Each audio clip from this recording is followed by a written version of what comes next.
ಇಂದು ಹೈಕೋರ್ಟ್ನಲ್ಲಿ ಮುಡಾ ವಿಚಾರಣೆ ನಡೆಯುವ ಹಿನ್ನೆಲೆ ಸಿಎಂ ಫುಲ್ ಟೆನ್ಷನ್ನಲ್ಲಿದ್ದಾರೆ. ಏನಾಗುತ್ತೋ ಏನೋ ಅನ್ನೋ ಟೆನ್ಷನ್ನಲ್ಲಿ ಪೂರ್ತಿ ದಿನವನ್ನ ಕಾಯ್ದಿರಿಸಿಕೊಂಡಿದ್ದಾರೆ. ಇಂದು ಯಾವುದೇ ಕಾರ್ಯಕ್ರಮವನ್ನ ಹಾಕೊಳ್ಳದೆ ಪೂರ್ತಿ ದಿನ ರಿಸರ್ವ್ ಮಾಡಿದ್ದಾರೆ.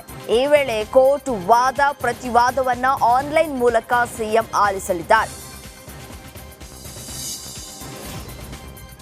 ಪರಪ್ಪನ ಅಗ್ರಹಾರದಲ್ಲಿ ದರ್ಶನ್ಗೆ ವಿಶೇಷ ಆತಿಥ್ಯಕ್ಕೆ ವ್ಯವಸ್ಥೆ ಮಾಡಿದ್ದು ವಿಲ್ಸನ್ ಗಾರ್ಡನ್ ನಾಗ ಅನ್ನೋದನ್ನ ಪೊಲೀಸರ ತನಿಖೆಯಲ್ಲಿ ಬಯಲಾಗಿದೆ. ದರ್ಶನ್ನನ್ನ ನಾಗ ವಿಸಿ ರೂಮ್ನಲ್ಲಿದ್ದ ಟೇಬಲ್ ಚೇರ್ ಮೇಲೆ ಕೂರಿಸಿದ್ದಂತೆ. ಜೊತೆಗೆ ನಾಗನ ಹುಡುಗರಿಂದಲೇ ದರ್ಶನ್ಗೆ ಸಿಗರೇಟ್ ವ್ಯವಸ್ಥೆ ಮಾಡಲಾಗಿತ್ತು ಎಂಬುದು ತನಿಖೆ ಸಂದರ್ಭದಲ್ಲಿ ಬಯಲಾಗಿದೆ. ರಾಜ್ಯ ಸರ್ಕಾರ ಎತ್ತಿನಹೊಳೆ ಯೋಜನೆಯ ಮೂಲ ಉದ್ದೇಶವನ್ನ ಮರೆತಿದೆ ಅಂತ ಮಾಜಿ ಸಂಸದ ಎಸ್ ಮುನಿಸ್ವಾಮಿ ಹೇಳಿದ್ದಾರೆ. ಕೋಲಾರದಲ್ಲಿ ಮಾತನಾಡಿದಂತಹ ಅವರು, ಬಯಲು ಸೀಮೆ ಜನರಿಗೆ ಕುಡಿಯುವ ನೀರು ನೀಡಲು ಮಾಡಿದಂತಹ ಯೋಜನೆ ಇದು.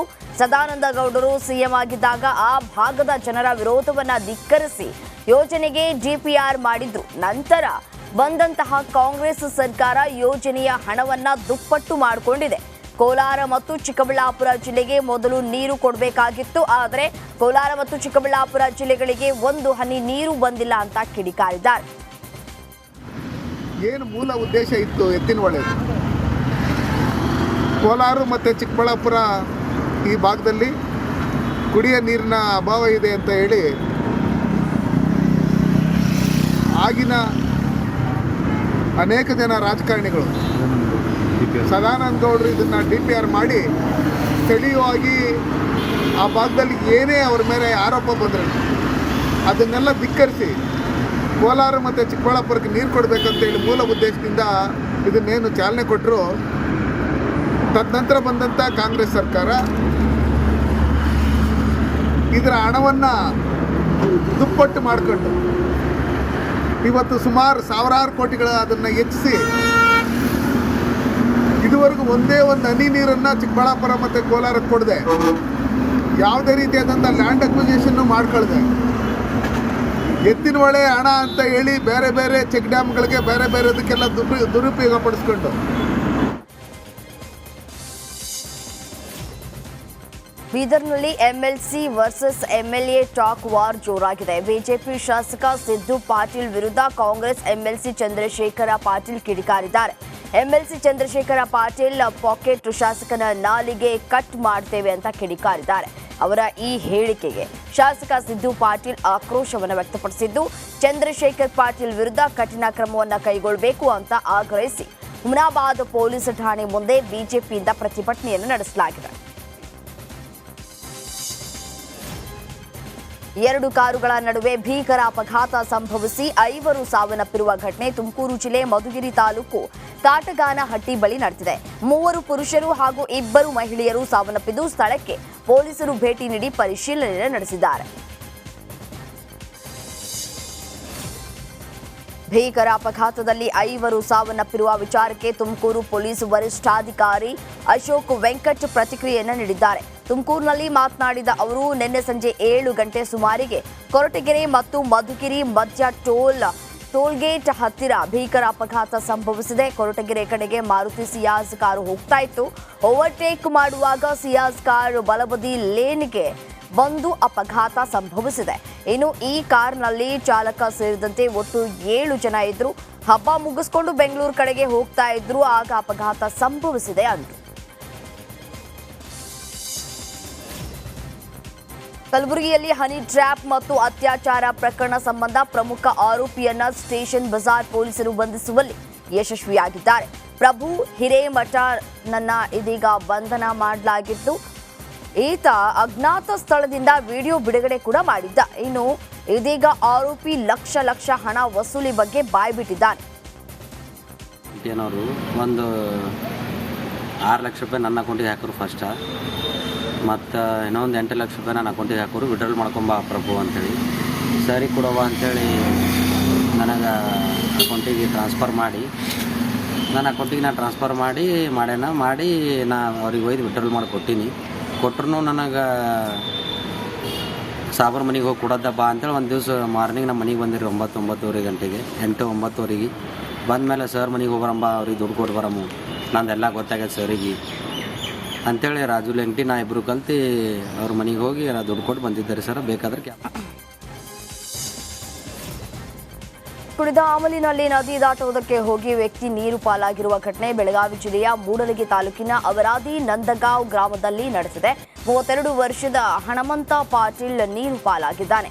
ಬೈಕ್ ಸಮೇತ ಘಟಪ್ರಭಾ ನದಿ ನೀರು ಪಾಲಾಗಿದ್ದಾನೆ. ಬೈಕ್ ಹಿಂಬದಿ ಸವಾರ ಲಕ್ಕಪ್ಪ ಬಾವಿಕಟ್ಟಿ ಈಜಿ ನದಿಯ ದಡವನ್ನು ಸೇರಿದ್ದಾನೆ. ಸ್ಥಳಕ್ಕೆ ಕುಲಗೋಡ ಠಾಣೆಯ ಪೊಲೀಸರು ಭೇಟಿ ನೀಡಿ ಪರಿಶೀಲನೆ ನಡೆಸಿದ್ದಾರೆ. ತುಮಕೂರು ಜಿಲ್ಲೆಯ ತುರುವೇಕೆರೆ ತಾಲೂಕಿನ ಮಾವಿನಕೆರೆ ಬಳಿಯ ಕರಡಿಗೆರೆ ಬಳಿ ಸಾವನ್ನಪ್ಪಿದ ಸ್ಥಿತಿಯಲ್ಲಿ 6 ತಿಂಗಳ ಗಂಡು ಚಿರತೆ ಪತ್ತೆಯಾಗಿದೆ.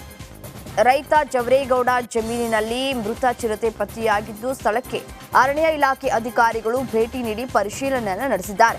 2 ಚಿರತೆಗಳು ಕಿತ್ತಾಡಿಕೊಂಡು ಸಾವನ್ನಪ್ಪಿರುವಂತಹ ಶಂಕೆಗಳು ವ್ಯಕ್ತವಾಗಿವೆ.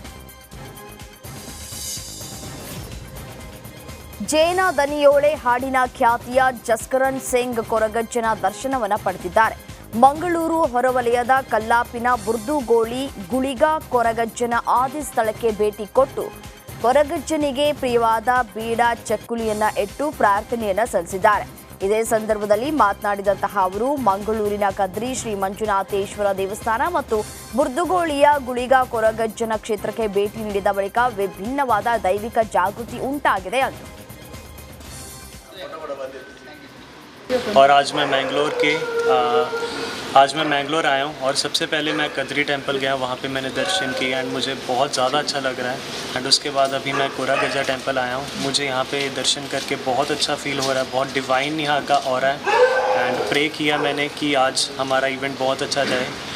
एंड आज कद्री इवेंट्स की तरफ से म्यूज़िकल नाइट है मैंगलोर में, तो मैं सबको कहना चाहता हूँ कि आप सभी ज़रूर आइए, शो एंजॉय कीजिए एंड सबका मुझे बहुत प्यार चाहिए ऐसे हमेशा ही.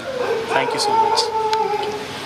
अगला फिल्म अभी रिकॉर्डिंग्स हो चुके हैं ऑर्गेनिक मूवीज़ के लिए, तो बहुत ही जल्द अभी आने शुरू होंगे. एक और गाना मैंने अर्जुन जाने सर के लिए रिकॉर्ड कर लिया है.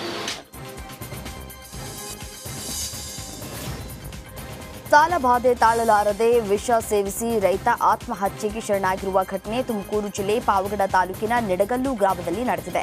78 ವರ್ಷದ ಪಾಲಯ್ಯ ಆತ್ಮಹತ್ಯೆಗೆ ಶರಣಾಗಿದ್ದಾರೆ. ಶನಿವಾರ ಮಧ್ಯಾಹ್ನ ವಿಷ ಸೇವಿಸಿ ಆತ್ಮಹತ್ಯೆಗೆ ಯತ್ನಿಸಿದ್ದು ಸ್ಥಳೀಯ ಆಸ್ಪತ್ರೆಗೆ ದಾಖಲಿಸಿ ಚಿಕಿತ್ಸೆಯನ್ನು ನೀಡಲಾಗ್ತಾ ಇತ್ತು. ಆದರೆ ನಿನ್ನೆ ಚಿಕಿತ್ಸೆ ಫಲಕಾರಿಯಾಗದೆ ಸಾವನ್ನಪ್ಪಿದ್ದಾರೆ. ಗಣೇಶ ವಿಸರ್ಜನೆ ವೇಳೆ ಕಾಣೆಯಾಗಿದ್ದ ವ್ಯಕ್ತಿ ಶವವಾಗಿ ಪತ್ತೆಯಾಗಿರುವ ಘಟನೆ ರಾಮನಗರ ಜಿಲ್ಲೆಯ ಚನ್ನಪಟ್ಟಣದ ಗರಕಹಳ್ಳಿ ಗ್ರಾಮದಲ್ಲಿ ನಡೆದಿದೆ. 60 ವರ್ಷದ ಪಾಪಣ್ಣ ಮೃತ ವ್ಯಕ್ತಿ. ಈತ ಕಳೆದ ರಾತ್ರಿ ಗಣೇಶ ವಿಸರ್ಜನೆಗೆ ತೆರಳಿದ್ರು. ಬೆಳಗ್ಗೆಯಾದರೂ ಮನೆಗೆ ಬಾರದ ಹಿನ್ನೆಲೆ ಅನುಮಾನಗೊಂಡ ಕುಟುಂಬಸ್ಥರು ಅಕ್ಕೂರು ಪೊಲೀಸರಿಗೆ ಮಾಹಿತಿಯನ್ನ ನೀಡಿದರು. ಕೆರೆಯಲ್ಲಿ ಶವಕ್ಕಾಗಿ ಅಗ್ನಿಶಾಮಕ ಸಿಬ್ಬಂದಿ ಪೊಲೀಸರು ಹುಡುಕಾಟವನ್ನು ನಡೆಸಿದ್ರು. ಸತತ 5-6 ಗಂಟೆಗಳ ಬಳಿಕ ಗರಕಹಳ್ಳಿ ಗ್ರಾಮದ ಕೆರೆಯಲ್ಲಿ ಶವ ಪತ್ತೆಯಾಗಿದೆ.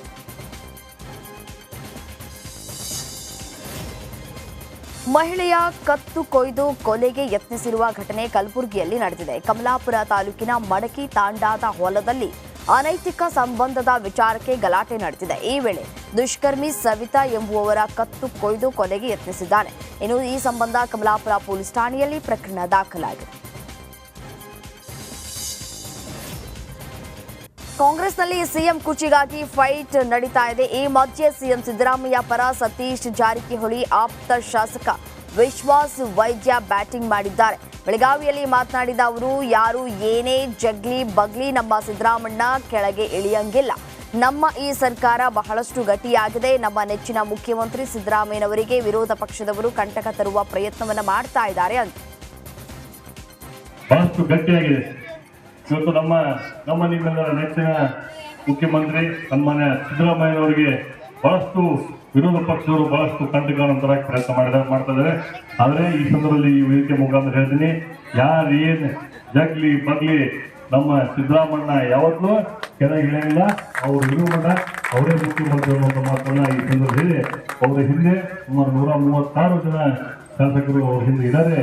ನಮ್ಮ ಈ ಸರ್ಕಾರದ ಎಲ್ಲ ಮಂತ್ರಿಗಳು ಶಾಸಕರು ಸಿದ್ದರಾಮಯ್ಯ ಮೇಲೆ ಅಪಾರ ಗೌರವ ಇದೆ. ಈ ಸರ್ಕಾರ ಗಟ್ಟಿಯಾಗಿ ಉಳಿದಿದೆ, ಯಾರು ಆತಂಕ ಪಡುವ ಅವಶ್ಯಕತೆ ಇಲ್ಲ ಅನ್ನುವಂಥ ಮಾತನ್ನ ಈ ಸಂದರ್ಭದಲ್ಲಿ ನಾನು ಹೇಳಕ್ಕೆ ಇಷ್ಟಪಡ್ತೇನೆ. ಬಹಳಷ್ಟು ಗಟ್ಟಿಯಾಗಿದೆ. ಶಿವಮೊಗ್ಗದ ಬಸವನಗುಡಿಯ ಬಡಾವಣೆಯಲ್ಲಿನ ಪಿಡಬ್ಲ್ಯೂಡಿ ವಸತಿ ಗೃಹದಲ್ಲಿ ಸರಣಿ ಕಳ್ಳತನ ನಡೆದಿದೆ. ಡಿಸಿ ಕಚೇರಿಯ ಡಿಸಿ ಪಿಎ ದೀಪಕ್, ನ್ಯಾಯಾಧೀಶರ ಚಾಲಕ ಪ್ರಕಾಶ್, ವಾರ್ತಾ ಇಲಾಖೆಯ ಅಧಿಕಾರಿ ಭಾಗ್ಯ, ಡಿಸಿ ಕಚೇರಿಯಲ್ಲಿ ಎಸ್ಡಿಎ ಆಗಿರುವ ಸಂಧ್ಯಾ ಮನೆ ಸೇರಿದಂತೆ ನಂದಿನಿ ಎಂಬುವವರ ಮನೆಯಲ್ಲಿ ಕಳ್ಳತನ ನಡೆದಿದೆ. ಗಣೇಶ ಹಬ್ಬದ ಹಿನ್ನೆಲೆ ಹಾಗೂ ಕೆಲಸದ ಮೇಲೆ ಊರಿಗೆ ಹೋದಾಗ ಕಳ್ಳತನ ನಡೆದಿದ್ದು 2 ಲಕ್ಷಕ್ಕೂ ಹೆಚ್ಚು ನಗದು, 300 ಗ್ರಾಂ ಚಿನ್ನಾಭರಣ ಕದ್ದು ಕಳ್ಳರು ಎಸ್ಕೇಪ್ ಆಗಿದ್ದಾರೆ.